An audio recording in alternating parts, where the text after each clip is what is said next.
Hello to you all. Well, when we discuss quantum physics, it has opened up the channels of understanding reality in a way that nothing like that was before. And so, even though the Newtonian old understanding was that we are separate, that we are all physical individuals and entities, and all we see is what exists, which is matter, today we know in quantum physics that what we see is only 4.9 of reality, whereas nearly 96% of the world is dark matter and dark energy that we don't see. So all this potential is out there. And in quantum physics, we understand that everything is energy. Also us as energy, as Paracelsus, who was the father of pharmacology, excuse me, said some few hundred years back that matter and spirit, matter and energy, are just two ends, two poles of the one and the same thing. It's just a representation of a different vibration, meaning that the way that we see the world is just a certain representation of a certain low frequency. But higher frequencies, we see incredible potential and everything is possible. So today we understand that we are not separate entities. We are not individuals. We don't need to victimize. We're not alone. We are just one big whole, not one plus one, but one big whole one with all, one with the universe, one with each other, and one with love and unconditional love.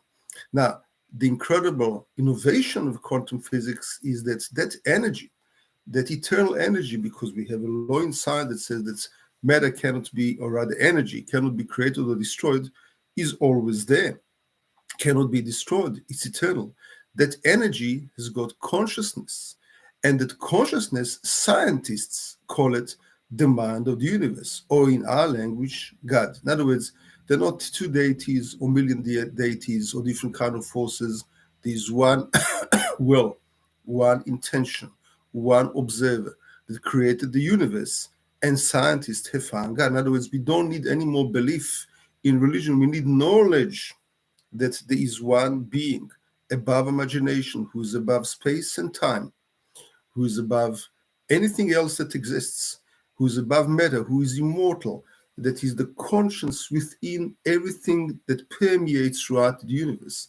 And the universal laws are four that hold everything together, and that applies in different galaxies, inside humans, inside amoebas, and anywhere else and inside you. So anything else, any other kind of religion that spoke other things, but monotheism and one immortal, unimaginable, not imaginable, not within bounds of human body. Religion is only a fake and false because science has found this to be different. Again, I'm not disrespecting anyone, God forbid. On the contrary, I'm showing you scientifically. I'm not saying one religion is better than the other. I'm showing you scientifically this is what we find. It's over and above religion and belief.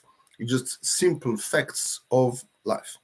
Once we do that, we need to understand that over and above this, we understand that since energy cannot be created or destroyed, it's always there, that we are eternal.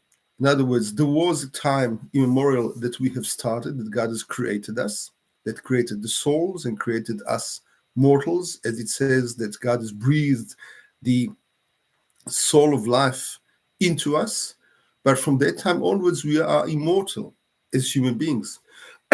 Meaning, excuse me, that once we pass away, only the body decays, but the spirit that we have inside us always lasts. So the question is, what is that spirit that we have? In the tree of life, which is the 10th Sphirot, where do we hold with the spirit? Well, the spirit is right up there in the crown. And that spirit is eternal and it's one with God. And that spirit is immemorial and allows us to connect to our higher selves, to inspirations, to aspirations, to purpose, to dreams, to our meaning in life. But throughout from that spirit all the way down to our world, which is just the 4.9% that we see, all these are different parts of our soul, the different frequencies, different vibrations. And that part is an incredible essence because different frequencies, different rhythms allow us to appreciate different parts of us, our emotions, our mentalism, our physical aspects of life, the physical experiences we go through, as well as the spiritual that we go through. So the question is, why are we here? What are we here for? Well, since there's an incredible spirit update that is time immemorial, that is eternal, over and above space and time, that is one with God.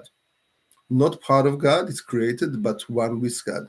And at the bottom, we have our physical body, which is part of the physical matter, the 4.9% of reality that we can see. What is the function of this soul? Well, we go up and down that ladder of Jacob of life. We go down from the sky, from heavens, all the way down, and we bring into this world the godliness, the divine, whatever is good, whatever is kind, whatever is loving, whatever is unconditional love, whatever is of value, whatever of high standards, we bring into this world. We permeate the material with inside contents which is spiritual and good. But at the same time, we go up the ladder, and our function is to refine, to perfect, to elevate that which is physical and bring it up back into becoming spiritual.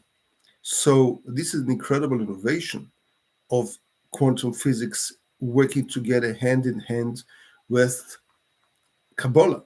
That's what we do, is transmute, we transform the material into spiritual. For example, we have a chance to do it in the everyday. If I go and I eat physical food, how is it supposed to feed my emotional, mental, and spiritual self? Imagine you going to the gas station and telling the guy that's going to help you there, please fill it up. He says, well, give me the key. He says, yeah, open your mouth. Well, sorry, sir, you belong in an asylum. So, because that gas goes back there in the car, but what feeds the driver? What nourishes the driver? What nourishes your soul when you eat physical food? Well, that blessing, acknowledging the source of all. So it does two things. One is acknowledge the source of all. Secondly, it highes your vibration to connect to the source of life, to that mind of the universe, to God, and bring up and elevate the physicality into its highest source back there. Refine the matter, the food, whether it's vegetarian, whether it's plant-based, whether it's animal-based, all the way up into the spiritual by your blessing it. And so many times a day we have the opportunity to do so. Every time we do any kind of physical act, we can elevate it with our intention, which is in our mind, with our elevated emotion, which can be gratitude, peace, love, happiness. These are the most important ones, and elevate that emotion to a higher place. Because in our minds, what we have is not only thought, but also the intention of our thoughts. In our bodies, what we have is the emotional experience. And that emotional experience, once it's coherent with our mind, that coherence between mind, body, and soul, between thought, emotion, and intention, creates an incredibly high resonance of frequency, and that can transform and change your life. So we are all personalities that create our personal realities. And to change that personal reality, I have thoughts in the everyday, and those thoughts of mine, if they are the same as yesterday, but 90,000 of them, will create the same reality. But if I change my thoughts, if I have different intention, if I have coherence between my mind, body, and soul and emotions, well, that will create a different reality of mine. So zoom in on one point, one challenge in your life, a bad habit, a lingering pain, a bad memory. Change it before you go into this meditative state, before you have that intention. Create inside you a vision of how you want to be and who you want to be and where you want to go, as if it is already now. Because the secret is there is no past, there is no future. The past was and gone. What you have with is just the memory in your memory bank, in your mind and in your heart. the future will never come, because when you'll get there, you will be in the present, which is now the future.